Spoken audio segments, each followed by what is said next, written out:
पति और पत्नी का रिश्ता दोस्ती का रिश्ता होना चाहिए। बाबा साहब डॉक्टर अंबेडकर ने ये बात ज़रूर माता रमाबाई के साथ अपने प्यार भरे दोस्ताना रिश्तों को देखते हुए ही कही होगी। इस जोड़ी ने ज़िंदगी की हर मुश्किलों को मिलकर झेला और हमेशा एक दूसरे का सबसे बड़ा सहारा बने रहे। मैं अज़रा परवीन आज आपको बताऊंगी माता रमाबाई और बाबा साहब डॉक्टर अंबेडकर की जोड़ी की एक अनोखी दास्तां। तो आइए शुरू करते हैं।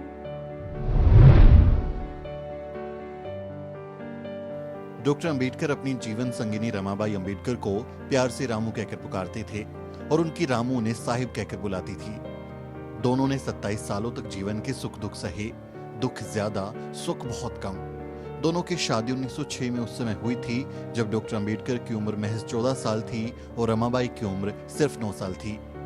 रमाबाई का मायके का नाम रामीबाई था। शादी के बाद उनका नाम रमाबाई पड़ा। डॉक्टर अंबेडकर के अनुयायी माता रमाबाई को रमाई कहते हैं। फॉरवर्ड प्रेस के लिए लिखे लेख में सिद्धार्थ इस बारे में बेहद दिलचस्प जानकारी देते हैं। लेख में उन्होंने बताया कि 1935 में रमाबाई के निधन के 6 साल बाद 1941 में बाबा साहब ने अपनी किताब पाकिस्तान और द पार्टीशन ऑफ इंडिया को रमाबाई को समर्पित किया था।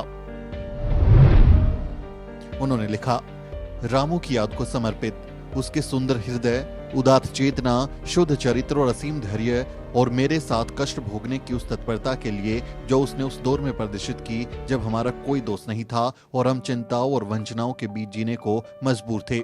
इस सब के लिए मेरे आभार के प्रतीक के रूप में। समर्पण के इन शब्दों में कोई भी अंदाज़ा लगा सकता है कि डॉक्टर अंबेडकर रमाबाई के व्यक्तित्व का कितना ऊंचा मूल्यांकन करते हैं और उनके जीवन में उनकी कितनी अहम भूमिका थी। समर्पण के इन शब्दों में वो इस बात पे भी जोर देते हैं कि दोनों के जीवन में एक ऐसा समय रहा है जब उनका कोई संगिनी साथी नहीं था, तब वो दोनों एक दूसरे के संगिनी साथी थे। डॉक्टर अंबेडकर जहां अपनी पढ़ाई लिखाई करने के लिए संघर्ष कर रहे थे ताकि भारत में अछूतों का भविष्य बदला जा सके, उस वक्त माता रमाई अकेले ही घर की जिम्मेदारियां संभाल रही होती थी। गरीबी और भुखमरी की मार के बावजूद माता रमाई ने अकेले ही पूरे परिवार को संभाला। डॉक्टर अंबेडकर 1920 में दूसरी बार अध्ययन के लिए इंग्लैंड गए। जाने से पहले उन्होंने रमाबाई को घर के खर्च चलाने के लिए जो रकम दी थी वो बहुत कम थी और जल्द ही खत्म हो गई। उसके बाद उनका घर खर्च रमाबाई के भाई बहन की मजदूरी से चला। रमाबाई के भाई शंकर राव और छोटी बहन मीराबाई दोनों छोटी मोटी मजदूरी करते थे। तकरीबन 8-10 आने रोज कमा पाते थे। उसी में रमाबाई बाजार से किराना सामान खरीद कर लाती और रसोई पकाकर सबका पेट पालती थी। इस तरह मुसीबत के ये दिन उन्होंने बड़ी तंगी में बिताए। कभी कभी उनके परिवार के सदस्य आधे पेट खाकर ही सोते तो कभी भूखे पेट ही। इधर रमाबाई बच्चों और भाई बहन के साथ आधे पेट या भूखे रहकर जीवन गुजार रही थी, तो उधर लंदन में यही हालात डॉक्टर अंबेडकर के थे। रमाई ने एक पत्र में गरीबी के बारे में लिखवाया था, जिसके जवाब में डॉक्टर अंबेडकर ने लंदन से एक चिट्ठी लिखी थी। 25 नवंबर 1921 को लंदन से लिखी चिट्ठी में डॉक्टर अंबेडकर लिखते हैं, प्रिय रामू, तुम्हारा पत्र मिला। गंगाधर बीमार है ये जानकर दुख हुआ। खुद पर भरोसा रखो, चिंता करने से कुछ नहीं होगा। पैसों की व्यवस्था कर रहा हूँ। मैं भी यहाँ दाने दाने का मोहताज हूँ। तुम्हें भेजने के लिए मेरे पास कुछ भी नहीं है, फिर भी कुछ न कुछ प्रबंध कर रहा हूँ। अगर कुछ समय लग जाए या तुम्हारे पैसे खत्म हो जाएं, तो अपने जेवर बेचकर घर गृहस्थी चला लेना। मैं तुम्हें नए गहने बनवा दूंगा। यशवंत और मुकुंद की पढ़ाई कैसी चल रही है इस बारे में कुछ लिखा नहीं। मेरी तबीयत ठीक है, चिंता मत करना। अध्ययन जारी है। सखू और मंजुला के बारे में कुछ पता नहीं चला। तुम्हें जब पैसे मिल जाएं तो मंजुला और लक्ष्मी की माँ को एक एक साड़ी दे देना। शंकर के क्या हाल है, गजरा कैसी है, सबको कुशल। भीमराव। माता रमाबाई पढ़ना लिखना नहीं जानती थी। उनकी चिट्ठियां उन्हें कोई और पढ़कर सुनाता था। डॉक्टर अंबेडकर ये बात जानते हुए भी चिट्ठी में अपने दिल की हर बात लिख डालते थे। रमाई उनकी सबसे अच्छी दोस्त थी, इसलिए उनके सामने खुलकर अपनी पीड़ा बयां करते थे। ऐसे ही एक चिट्ठी में उन्होंने 30 दिसंबर 1930 को लंदन से लिखी थी। डॉक्टर अंबेडकर गोलमेज सम्मेलन में भाग लेने के लिए लंदन गए थे। वहीं से वो रमाई को चिट्ठी लिखते हैं और इस चिट्ठी में रमाबाई के प्रति अपने प्यार का खुला इजहार करते हैं। वो लिखते हैं, रमा मैं ज्ञान का सागर निकाल रहा हूँ। मुझे और किसी का भी ध्यान नहीं है, परंतु ये ताकत जो मुझे मिली है उसमें तुम्हारा हिस्सा भी है। तुम यहाँ मेरा संसार संभाले बैठी हो, आंसू का जल छिड़क कर मेरा मनोबल बढ़ा रही हो, इसलिए मैं बेबाक तरीके से ज्ञान के अथाह सागर को ग्रहण कर पा रहा हूँ। रमा, तुम मेरी जिंदगी में न आती तो तुम मन साथी के रूप में न मिली होती तो क्या होता? मात्र संसार सुख को ध्येय समझने वाली स्त्री मुझे छोड़ के चली गई होती। आधे पेट रहना, उपले चुनने जाना या गोबर ढूंढकर उसका उपला थापना या उपला थापने के काम पर जाना किसे पसंद होगा? चूल्हे के लिए ईंधन जुटाकर लाना बंबई जैसे शहर में कौन पसंद करेगा? घर के चिथड़े हुए कपड़ों को सीते रहना, इतना ही नहीं एक माचिस में पूरा माह निकालना, इतने ही तेल में और अनाज में नमक से महीने भर का काम चलाना।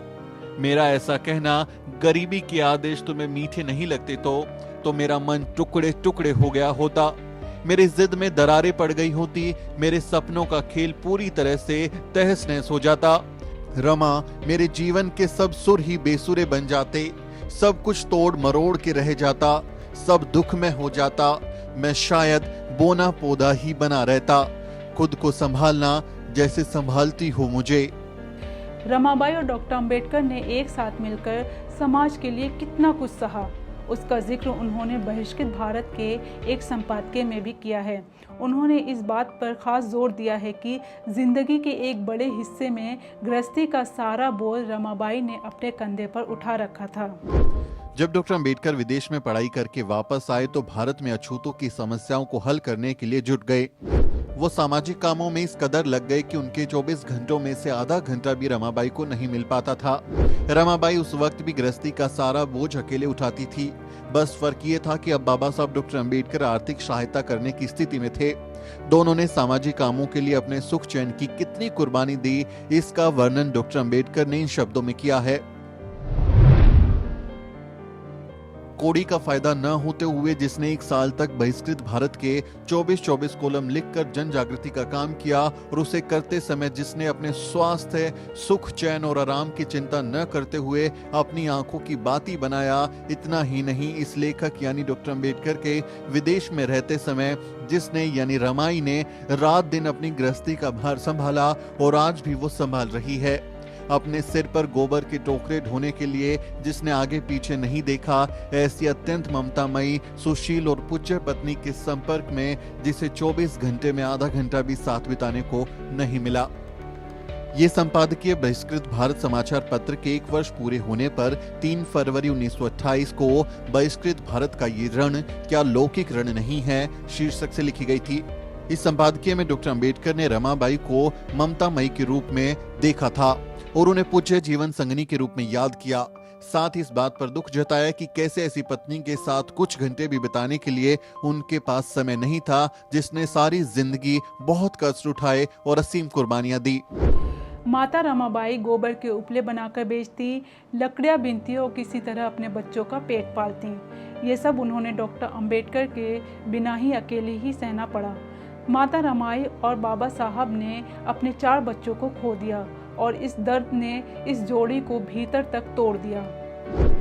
रमाबाई और डॉक्टर अंबेडकर ने 3 पुत्र और 1 पुत्री को खोया। जब वे अमेरिका में अध्ययनरत थे तब उनके पुत्र गंगाधर की मृत्यु हुई थी। उसके बाद यशवंत का जन्म हुआ, फिर रमेश, इंदु और राजरत्न का जन्म हुआ। लेकिन बाद में ये तीनों बच्चे भी काल के गाल में समा गए। 4-4 बच्चों की मौत ने रमाबाई और डॉक्टर अंबेडकर को भीतर से तोड़ दिया। दोनों तड़प उठे और दुख के अथाह सागर में डूब गए। इसकी मार्मिक अभिव्यक्ति डॉक्टर अंबेडकर द्वारा अपने मित्र दत्तोबा पवार को लिखे पत्र में हुई है। यह पत्र अंतिम संतान राजरत्न की मृत्यु के बाद लिखा गया है। इस पत्र में डॉक्टर अंबेडकर लिखते हैं, पुत्र निधन से हम दोनों को जो आघात पहुंचा है उसे अति शीघ्र भूल पाना संभव नहीं। अभी तक 3 पुत्र और 1 पुत्री को शमशान पहुंचाने का काम इन हाथों ने किया है। जब भी यादें सताती हैं तो मन दुख से विचलित उठता है। उनके भविष्य के बारे में जो सोचा था वो सब धराशायी हो गया। हमारे जीवन पर दुख के बादल मंडरा रहे हैं। बच्चों के निधन से हमारा जीवन ऐसे निस्वाद हो गया जैसे भोजन बिना नमक के हो जाता है। बाइबल में कहा गया है, तुम धरती का नमक हो। नमक का स्वाद ही गया तो उसे खारा कैसे बनाया जा सकता है। मेरे शून्य जीवन में इस वचन की सार्थकता सिद्ध होती है। मेरा अंतिम पुत्र असामान्य था, उसके जैसा पुत्र मैंने शायद ही देखा हो। उसके जाने से जीवन कांटों भरे बगीचे के समान हो गया है। दुखी पीड़ित अवस्था के कारण कुछ ज्यादा लिखा नहीं जा रहा।